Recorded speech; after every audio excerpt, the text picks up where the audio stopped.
Aujourd'hui, on va parler de proportion, de choix de couleurs et de brouillard atmosphérique.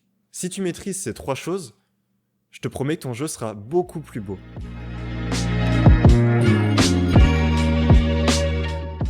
Bienvenue, moi c'est Alex, et je suis vraiment content de te retrouver aujourd'hui. Alors déjà, bonne année, j'espère que tu as passé de bonnes fêtes, et que au passage t'étais gâté à Noël. Moi j'ai eu beaucoup de chance là-dessus, j'ai eu un super cadeau, et le mieux, c'est qu'il venait de vous. Je voulais vraiment vous remercier pour les retours positifs que vous m'avez donnés par rapport à ma première vidéo, celle où je crée un jeu en 6 jours. Ça me fait vraiment chaud au cœur, encore un grand merci. Ok, donc la semaine dernière, je me baladais sur Itch.io, c'est un site où on peut publier gratuitement son jeu. Et puis en baladant, je suis retombé sur mes tout premiers jeux. Et ça m'a rappelé des souvenirs, je me suis souvenu de tout le temps que j'ai passé sur ces jeux, de toutes les erreurs que j'ai faites, de tous les problèmes que j'ai dû à résoudre, parce qu'en fait j'ai dû apprendre les bases d'Unreal, j'ai dû apprendre à modéliser des objets en 3D, à les importer dans mon jeu, j'ai dû apprendre à faire un éclairage qui rendait bien, mais même après tout ça, j'étais vraiment pas satisfait du rendu final du jeu. Je trouvais qu'il manquait vraiment quelque chose, mais je savais pas dire quoi à l'époque. Et puis à force d'abandonner et puis de recommencer, en fait au bout d'un moment je devenais frustré et j'avais même plus envie de travailler sur le jeu. Donc ce que j'ai fait c'est que je l'ai publié dans l'état où il était, tant pis s'il était pas parfait, mais au moins je pouvais passer à autre chose. Mais maintenant quand je regarde ces anciens jeux avec un peu plus de recul et avec un peu plus d'expérience, ça fait un peu mal aux yeux quand même. Alors dans ces jeux, évidemment il y a beaucoup de choses qui vont pas, mais en même temps c'est normal parce que c'était mes premiers jeux, donc ça pouvait pas être parfait dès le début. Mais je pense que le truc le plus sournois, c'est que à l'époque, même si je passais des heures dessus, j'arrivais pas à voir ce qui allait pas, tout simplement parce qu'en fait j'avais pas assez de recul et j'avais pas assez d'expérience. Et maintenant que j'y pense, mes premiers jeux, ils auraient pu être beaucoup plus réussis si j'avais appliqué quelques astuces que je connais maintenant. Et moi, dans cette vidéo, je vais faire de mon mieux pour t'éviter de faire les erreurs que moi j'ai commises. Et c'est pour ça que je vais te donner 3 astuces pour créer un jeu magnifique. Si tu veux, c'est un peu la recette magique pour éviter les erreurs de débutants. T'es prêt ? C'est parti. Alors, en premier, l'erreur que je vois le plus souvent quand je vois des jeux vidéo de débutants, c'est des erreurs de proportion dans les décors. En fait, quand tu crées ton jeu, il faut vraiment que tu fasses attention à ce que tous les objets aient le même rapport de taille entre eux. Je vais te donner un exemple. Imagine que tu fasses un jeu qui se passe dans un village et ton personnage doit rentrer dans des maisons. Si dans ton jeu, la maison où rentre le personnage elle est trop petite par rapport à sa taille réelle, on va avoir l'impression que le joueur est très grand. Je vais te prendre un autre exemple. Imagine que tu fasses un jeu qui se passe dans la nature. Si ta texture d'herbe est un peu trop zoomée et si tes plantes sont un peu trop grandes, en fait on va avoir l'impression que ton joueur est tout petit. Donc là je pense que tu vois où je veux en venir. Mais ce qui est intéressant, et la question que je me suis posée, c'est pourquoi cette erreur elle est faite aussi souvent par les débutants.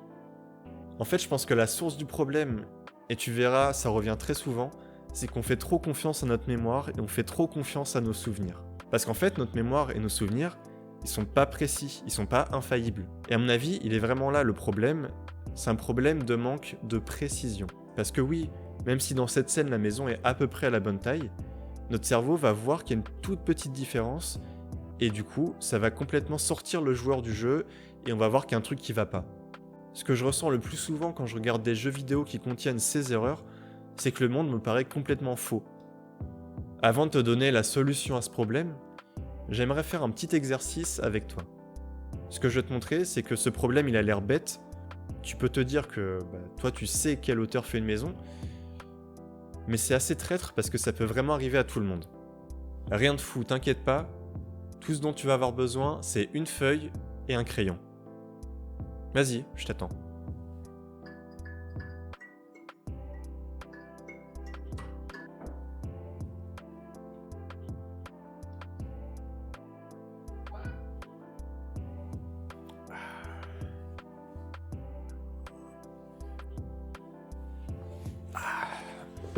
C'est bon ? Super. Commence par faire 4 carrés les uns sur les autres, un peu comme ça. Ça va te servir à représenter ton personnage. Si tu te sens chaud, bien sûr, tu peux lui faire un petit corps, fais-toi plaisir. Et nous, on va faire les choses bien, on va carrément lui donner un petit prénom à ce personnage. Moi, je vais l'appeler Carlos. Ok, donc notre petit Carlos, il doit sortir de chez lui parce qu'il doit se rendre à l'aéroport. Et donc nous on est gentil, pour l'aider on va lui dessiner une porte. Moi je la ferai à peu près de cette taille-là. Ouais, là ça va, ça me paraît pas trop mal. Je voudrais que tu prennes vraiment ton temps pour réfléchir selon toi et selon tes souvenirs à la vraie taille d'une porte par rapport à un corps humain. Ok, donc vu qu'il a un long voyage à faire, et vu qu'on n'est pas des sauvages non plus, on va lui donner un petit truc à manger. Hop, je vais lui faire une table. Encore une fois, prends bien ton temps pour trouver les bonnes proportions. Ok, bah maintenant, c'est le moment de vérifier si tu as une bonne mémoire ou pas. Ta porte, elle doit faire 2 carrés en largeur et un peu moins de 5 carrés en hauteur. Et pour la table, légèrement plus de 1,5 carré en hauteur et elle doit faire 4 carrés en longueur. Alors, est-ce que t'as tout bon? C'est pas si simple, hein? Tiens, par curiosité, dis-moi dans les commentaires si tu t'es trompé ou pas. Ok, tout ça c'est très bien, mais du coup, c'est quoi mon astuce pour régler ce problème? La petite astuce, c'est d'avoir un modèle de référence dans Blender. Tu verras qu'à chaque fois que je démarre Blender, j'ai toujours un modèle de référence prêt. Ce modèle, j'ai vérifié qu'il fasse bien 1,80 m de hauteur, donc en fait la taille moyenne d'un homme. Et il y a un outil dans Blender qui est vraiment super pratique, qui sert à mesurer la hauteur d'un objet. Et c'est l'outil mesure. Ensuite, imaginons que tu veuilles faire une table. Comment tu fais pour trouver les dimensions exactes d'une table? Et ben en fait, ce qui est cool, c'est que tu as pas mal de sites qui sont spécialisés dans les dimensions pour les objets. Je te mets les liens en description si jamais ça t'intéresse. Donc une fois que j'ai mon modèle de référence qui fait 1,80 m dans Blender, que j'ai réussi à choper les dimensions de l'objet que je veux créer, il me reste plus qu'à faire un objet de référence, mais cette fois pour mon objet que je veux créer. Par exemple, si je voulais faire une table, et ben je crée un cube qui fait la bonne dimension. Et en fait, je vais partir de là pour modéliser mon objet. Au moins comme ça, je suis sûr qu'il a la bonne taille et aux bonnes proportions. Et si vraiment j'en ai besoin, ce que je fais, c'est que je rajoute l'image de l'objet en arrière-plan. Maintenant, on va passer à l'astuce numéro 2, c'est choisir les bonnes couleurs des objets. Donc moi, j'ai créé mon premier jeu, et je sais que c'est une erreur qui revient assez souvent, c'est qu'on veut vraiment que notre jeu sorte du lot, on veut pas que notre jeu tombe dans l'oubli. Donc je pense que inconsciemment, ce qu'on se dit, c'est que si on met des couleurs hyper vives, des couleurs hyper saturées, bah forcément le joueur il va accrocher, il va trouver ça cool. Et ben en fin de compte, pas du tout. Déjà, je voudrais que tu fasses un truc, c'est que tu n'utilises jamais le noir pur ou le blanc pur. Pour moi, c'est vraiment une grosse erreur, et ça s'applique aussi sur d'autres disciplines comme le graphisme par exemple. Parce qu'en fait, dans la vie, il n'y a aucune matière qui est 100% blanche ou 100% noire. Je vais te donner un exemple, une des matières les plus blanches possibles, c'est la neige. Et pourtant, elle est blanche à 90% à peu près. Il n'y a aucune raison que toi, dans ton jeu, tu mettes un blanc à 100% ou un noir à 100%. Maintenant, un autre point important, on va parler de la saturation des couleurs. La saturation, qu'est-ce que c'est? Dit assez simplement, c'est l'intensité d'une couleur. Par exemple, un bleu très saturé, ça ressemble à ça. Et si on vient baisser sa saturation, et ben tu vois que l'intensité de la couleur diminue jusqu'à arriver au gris. Et donc moi, par rapport à ça, le conseil que je peux te donner, ça revient un peu à l'exemple du blanc et du noir, c'est de jamais pousser la saturation de tes couleurs jusqu'à 100%. Le premier avantage, c'est que c'est beaucoup plus réaliste, et qu'en plus, ça va beaucoup moins fatiguer le regard du joueur. Et là, tu te demandes sûrement, mais comment savoir si mon jeu il est trop saturé ou pas? Et bien en fonction des moteurs de jeu que tu utilises, tu vas avoir plusieurs outils disponibles.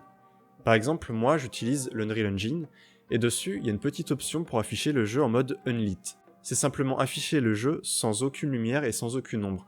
Et du coup, ce qui est affiché, c'est juste la couleur de l'objet. Si tu passes en mode Unlit et que le résultat que tu obtiens, c'est quelque chose comme ça, alors c'est bon, tout va bien. Par contre, si tu passes en mode Unlit et que tu as un résultat plutôt similaire à ça, alors là, je pense que tu as un problème de saturation. Et il y a aussi un autre avantage plutôt cool à désaturer un peu ton environnement, c'est que si tu veux guider le joueur vers un endroit précis, et bah tu vas juste avoir à mettre des objets un peu plus saturés que la moyenne à cet endroit-là. Et en fait, naturellement, le joueur, il va être attiré vers les objets plus saturés. Mais ça marche que si vraiment il y a un contraste. Si jamais tout ton environnement est saturé à 100%, ce sera impossible pour toi de guider le joueur. Pour rester sur le thème des couleurs, comme pour les proportions, pense avoir des références. Par exemple, si ton modèle c'est 7 chaises et que tu vas avoir le même bleu, le plus simple c'est d'aller dans un logiciel comme Photoshop et avec l'outil pipette de trouver exactement la bonne couleur. Par contre, fais attention, sur ta photo il y a de l'ombre et de la lumière, donc pour compenser, désature un petit peu la couleur que tu as obtenue. Et maintenant l'astuce numéro 3, c'est ma favorite, c'est d'ajouter du brouillard atmosphérique. Alors le brouillard atmosphérique, il faut que tu saches que c'est quelque chose qui existe dans la vraie vie. En fait, si tu regardes au loin, plus un objet est loin, plus il va avoir un peu une teinte bleutée. Et ça en fait, c'est dû tout simplement à la lumière qui se disperse dans l'atmosphère. Et c'est possible de rajouter cet effet dans ton jeu. En rajoutant du brouillard atmosphérique dans ton jeu, ça va directement créer une impression de profondeur. Pour le joueur, ça devient beaucoup plus facile de savoir quel objet est loin et quel objet est proche. Et donc c'est utilisé dans, je pense, 90% des jeux en 3D. Ce brouillard atmosphérique, tu peux vraiment jouer avec, tu peux changer sa couleur et tu peux changer son opacité. Tu peux soit le mettre de manière très subtile, ou alors de façon un peu plus prononcée si jamais par exemple tu veux faire un jeu d'horreur. Par contre fais attention parce que ça demande quand même pas mal de ressources, donc abuse-en pas trop. Voilà, avec ces 3 petites astuces, je pense que tu pourras déjà améliorer le rendu de ton jeu, et surtout ça pourra t'éviter de faire les erreurs que moi j'ai faites pendant plusieurs mois, voire plusieurs années. Si cette vidéo t'a aidé ou a aidé un de tes amis, n'hésite pas à mettre un petit j'aime. Et si t'es intéressé par la création de jeux vidéo et que t'as envie de progresser, je te conseille de t'abonner, surtout que j'ai encore plein de petites astuces et plein de petits conseils à te donner. Si t'es intéressé pour créer tes propres objets et tes propres décors en 3D, j'ai une série de tutos qui va arriver dans pas très longtemps. Je vais commencer par une série de tutos pour les débutants et je vais vraiment partir des bases. Mon objectif, c'est que n'importe qui, même quelqu'un qui a aucune connaissance en informatique ou en modélisation 3D, puisse arriver à la fin de cette série de tutos à créer ses propres objets et ses propres décors. Moi, ce que j'aimerais, c'est qu'en fait, ce tuto, il suive la création d'un objet. Par exemple, pour le niveau débutant, le but serait d'arriver à finir un objet. Pour le niveau intermédiaire, un objet un peu plus complexe. Et pour le niveau expert, un objet vraiment très complexe. Je suis encore en train de réfléchir sur le modèle 3D pour le niveau débutant. Donc si jamais toi, tu es débutant et que tu as envie d'apprendre la 3D, dis-moi quel objet te ferait plaisir. Qu'est-ce que tu as envie d'arriver à faire à la fin de ce tuto pour débutants? Ça peut être par exemple une arme ou un objet. Je te laisse me dire tout ça en commentaire. En tout cas, merci d'avoir suivi cette vidéo jusqu'au bout. J'espère que ça t'a plu. Passe une bonne journée. Gros bisous.